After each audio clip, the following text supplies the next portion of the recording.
Welcome to my expat stories. This one's going to make you paranoid about where you sit. This comes from Richard.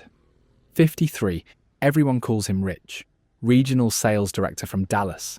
He came to Medellín for business meetings, 3 days of client visits, extended one night to have dinner with a local contact, sat at the wrong table, saw the wrong thing, and suddenly owed money to people he'd never met. Before we get into this, hit that subscribe button and like. Rich's story proves being in the wrong place is enough. Here's what happened. My name's Richard, but everyone calls me Rich. I sell industrial machinery, injection molding equipment, CNC machines, heavy equipment for manufacturing plants. I've been doing it 26 years. Started on the floor, worked my way up. Now I manage the Latin America region. The job takes me all over. Mexico City, Sao Paulo, Buenos Aires, Lima. I'm on a plane every other week. I've seen the inside of more airport hotels than I care to count. It's exhausting, but it pays well. My kids are through college. Wife and I own our house outright. I flew into Medellín on a Tuesday in late April. Had 3 days of meetings scheduled, Wednesday through Friday. Meeting with plant managers, engineers, purchasing directors, standard sales calls. Show them the new equipment. Go over specs. Talk pricing. Build relationships. My company booked me at the Marriott in El Poblado. Same hotel we always use. Safe neighbourhood. Close to client offices. Good breakfast buffet. I'd stayed there 4 times before. Knew the area. Knew which restaurants were decent. Knew where not to go. Wednesday meetings went well. Visited a textile plant in Itagüí. Showed them our new injection moulding system. They were interested. Asked good questions. Said they'd send me a quote request by end of week. Thursday I had 2 meetings. Manufacturing facility in Bello.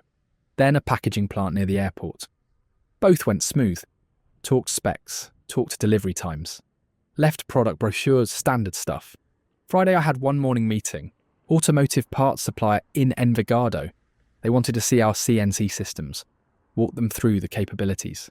Showed them case studies from similar plants in Mexico. They said they'd need approval from corporate, but it looked promising. Meeting wrapped up around 1. My flight back to Dallas wasn't until Saturday afternoon. I had the rest of Friday free. Originally I was going to fly out Friday night, but my local contact, a guy named Javier, asked if I wanted to have dinner. He ran a supply chain consulting firm. We worked together on a few deals. Good guy, good connections. I changed my flight to Saturday. Figured why not? 1 more night. Have a nice dinner. Relax. I'd been in meetings for 3 days straight. Earned it. Javier texted me around 3, said he made a reservation for 7:30. Place called El Cielo. Upscale restaurant in Poblado.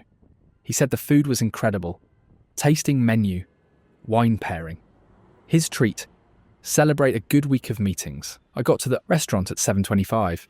Didn't want to be late. The place was nice.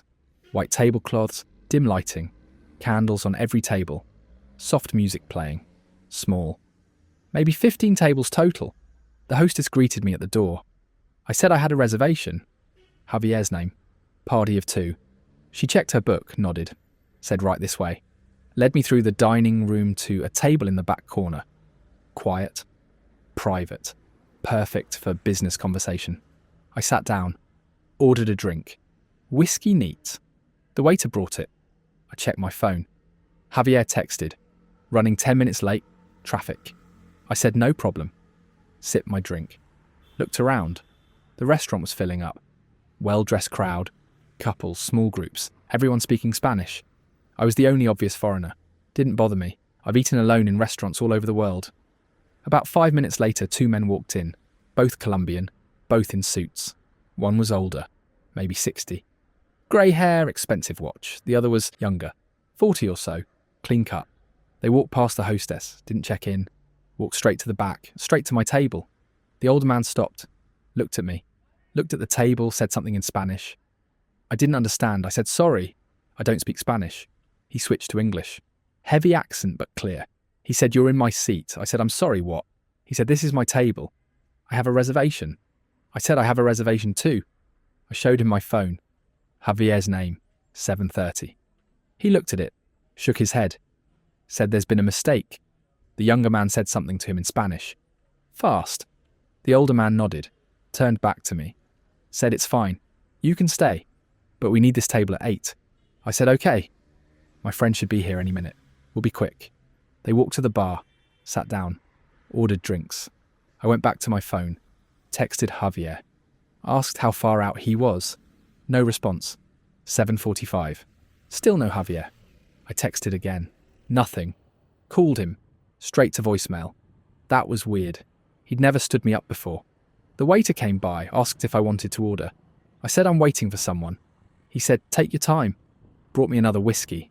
Around 7:50, the 2 men from earlier came back to my table. The older one said, your friend's not coming. I said, excuse me. He said, your friend, he's not coming. You need to leave now. I said, I'm waiting for him. He said, no, you're leaving. The younger man stepped closer, stood right behind my chair. The older man leaned down, said quietly, you saw something you shouldn't have seen. You need to come with us. We'll talk outside. My heart started pounding. I said, I don't know what you're talking about. He said, yes, you do. You were sitting here, you watched, you saw who we met with, you saw what was discussed. I said, I didn't see anything. I was on my phone. He said, that's not what our associate said. He said you were watching, taking photos maybe. I said I wasn't taking photos, I was texting my friend. He said, show me your phone. I hesitated. He said, show me. Now. I unlocked my phone, handed it to him. He scrolled through my photos, my messages. Took his time. Finally, he handed it back. Said, okay, maybe you weren't taking photos, but you were here. You sat at this table, that's a problem. I said I made a reservation. The hostess sat me here. He said the hostess made a mistake. This table was reserved. For us, you shouldn't have been here. The younger man put his hand on my shoulder. Firm grip. Not violent, but clear. The older man said, let's go outside, have a conversation, figure this out. I said I'd rather stay here. He said that's not an option. I looked around. The restaurant was full now. People eating, talking, laughing. No one was paying attention to us. The waiter was at another table. The hostess was seating a couple near the front. I stood up. Didn't have a choice. The younger man kept his hand on my shoulder, guided me toward the back of the restaurant, away from the dining room, through a door marked Poblado, private. We went down a short hallway, stone walls, dim lights. They led me to a small room, storage maybe, shelves with linens, boxes of wine, a desk in the corner with paperwork stacked on it. The older man closed the door. The younger man stood in front of it, arms crossed. The older man said, sit. There was one chair. I sat. He leaned against the desk, said, let's talk about what you saw. I said I didn't see anything. I was waiting for my friend. That's it. He said, you sat at our table. At 7:30. We had a meeting scheduled for 7:45. You were there early. You saw who came to that table before we arrived. I said no one came to the table. I was alone. He said that's a lie. Our associate came at 7:35. Sat at that table. Left an envelope. You saw him. You saw what he looked like. You saw the envelope. I said I swear I didn't see anyone. He stared at me. Long silence. Then he said, maybe you're telling the truth. Maybe you didn't see, but you were there. You sat where you shouldn't have sat. That creates a problem for us. I said I made a reservation. It's not my fault. He said fault doesn't matter. You were there. Now you're involved, even if you didn't mean to be. I said involved in what? He said business. Our business.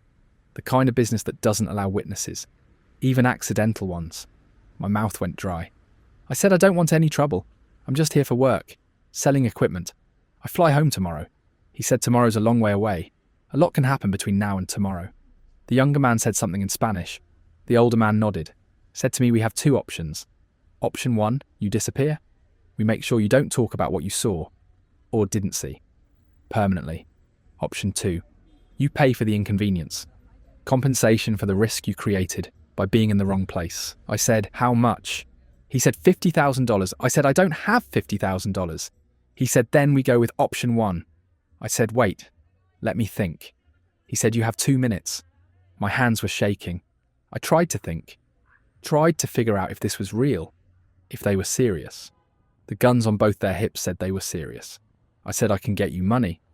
Not 50,000, but something. He said, how much? I said, maybe 10,000. He said, that's not enough. I said, it's all I have access to right now. Bank accounts, credit cards, maybe 10. He thought about it. Said 20. You get us 20,000. Tonight. Then this is over. You fly home tomorrow. Forget this happened. We forget you are here. I said I can't get 20,000 tonight. ATMs have limits. My cards have limits. He said, figure it out. You're a businessman. You solve problems. Solve this one.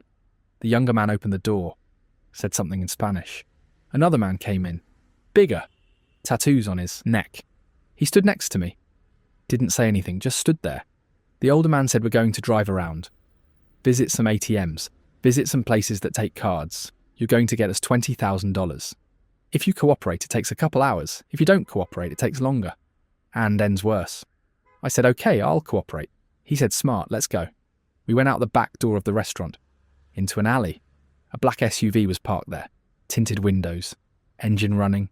The big guy with the tattoos opened the back door. Told me to get in. I got in. He got in next to me. The younger man got in the driver's seat. The older man got in the passenger seat. We pulled out of the alley. Started driving. No one said anything for a while. Just drove through Poblado, past bars, past restaurants, past my hotel. I could see the Marriott sign. So close. Might as well have been 100 miles away. The older man turned around, said, we're going to make this simple. You take out as much as you can from ATMs. We go to a few places. You buy some things. Gift cards, electronics, whatever works. We add it up. When we hit 20,000, you go home. I said, what if I can't get 20,000? He said, then we keep trying until you do. Or until we decide it's not worth the effort. I didn't ask what happened if they decided that. We stopped at an ATM, bank branch in Poblado. Closed for the night, but the ATM was outside. The big guy got out with me. Stood close. I put in my card, withdrew 2 million pesos, about $500. Handed it to him. He counted it. Nodded. We got back in the car. Second ATM. Different bank.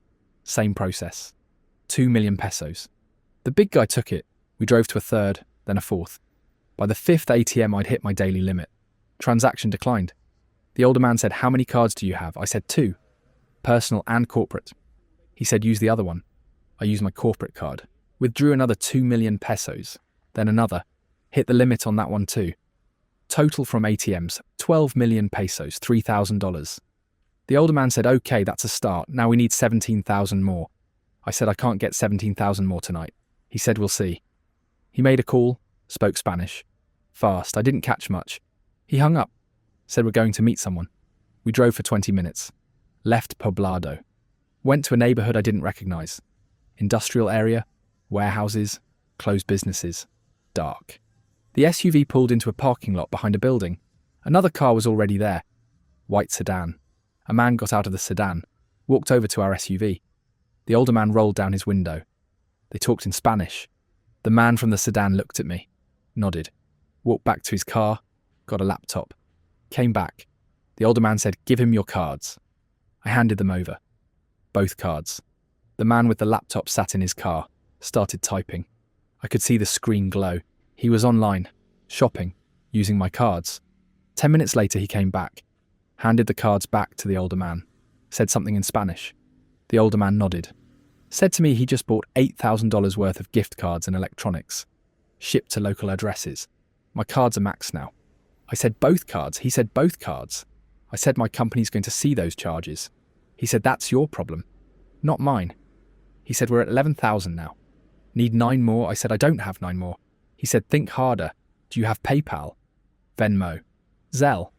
I said I have PayPal. He said how much? I said maybe 2,000.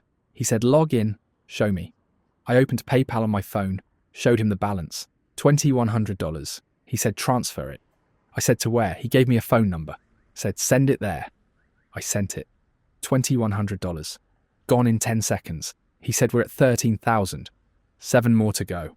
What else you got? I said nothing, I don't have anything else. He said you have a watch. Nice watch. Rolex. I looked at my wrist. I've been wearing it so long I forgot it was there. Gift from my wife 10 years ago. I said it's not worth 7,000. He said we'll see. The younger man made a call. Spoke Spanish. Hung up. Said someone's coming. We waited in the parking lot. 20 minutes later a motorcycle pulled up. Guy in a helmet. The younger man got out. Took my watch. Showed it to the motorcycle guy. They talked. The motorcycle guy pulled out cash. Counted it. Handed it over. Took the watch. Drove off. The younger man got back in the car. handed cash to the older man. The older man counted it, said 3 million pesos, about $750. He looked at me, said we were at about 14,000 now, still need 6. I said I've given you everything. He said you have a phone. iPhone. What is that? $1,200. I said I need my phone. He said you need to leave Colombia alive more. Give me the phone. I unlocked it, handed it over. He put it in his pocket. Said that's 15,000. 5 more. I said please. I don't have $5,000. He said you have luggage at your hotel. Laptop, iPad, camera maybe. We can sell those. I said fine, take whatever you want. We drove to the Marriott, pulled into the parking garage. The big guy came up to my room with me. I opened the door. He went through my suitcase, took my laptop, took my iPad, took my noise-cancelling headphones, took my electric razor, anything worth money. Stuffed it in my suitcase, zipped it up, carried it out. We went back to the SUV, drove to another location, some guy's apartment. The big guy carried my stuff inside. Came back 5 minutes later, empty-handed. Got in the car, said something in Spanish. The older man nodded. He said we got another 2,000 for your electronics. That's 17,000 total. He looked at me, said close enough. You're 3,000 short, but we're tired. You're free to go. I said what about my phone, my laptop? He said gone. Consider it the inconvenience fee for sitting at our table. You're lucky we're letting you leave. The younger man pulled over. We were back in Poblado, 2 blocks from my hotel. The big guy opened my door, told me to get out. I got out. They drove off. I stood on the sidewalk. Saturday morning. Almost 3 a.m. No phone, no watch, no laptop, no money. Just my wallet with my ID and an empty hotel keycard. I walked back to the Marriott, went to my room, sat on the bed, tried to process what just happened. 5 hours ago I was having a drink at a nice restaurant waiting for a colleague. Now I was down $17,000. And I still didn't understand why. I couldn't sleep. Sat on the bed until sunrise. Around 7 I went down to the lobby, used the hotel computer, logged into my bank accounts, saw the damage. Personal account, 4 ATM withdrawals, $2,000 gone. Corporate card, 4 ATM withdrawals plus 8,000 in online purchases, 10,000 gone. PayPal, 2,100 transferred out. Total, 14,100, plus the watch, about 3,000. Laptop and iPad, another 2,000. Total actual loss, $19,100, close enough to their 20,000 demand. I called my company from the hotel phone, told my boss someone stole my corporate card, ran up charges. He asked how. I said I don't know. Must have skimmed it somewhere. He said file a police report, call the card company. I said I will. I called the police, tried to explain what happened. They asked where it happened. I said a restaurant called El Cielo. They said they'd send someone. No one ever came. I called Javier. My phone was gone, but I remembered his number. Asked why he stood me up. He said he didn't stand me up. He showed up at 7:45. I wasn't there. The hostess said I'd left. He waited 20 minutes. Texted me, called me, no response. Finally he left. I said I was there at 7:30. The hostess sat me at a table in the back. He said that's weird. He made the reservation for 7:45, not 7:30. He reserved a table near the front, not the back. That's when it clicked. The hostess sat me at the wrong table. The table they had reserved. I was sitting there when I shouldn't have been. Whether I saw anything or not didn't matter. They thought I might have. Or they needed an excuse. Either way I was there, wrong place, wrong time. I tried to dispute the charges with my bank. They denied most of them.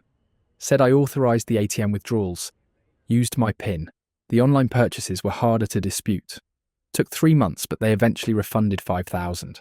That left me down 14,000 personal money. My company covered their card, wrote it off. But it went on my record. Security incident. Had to do extra training on card protection.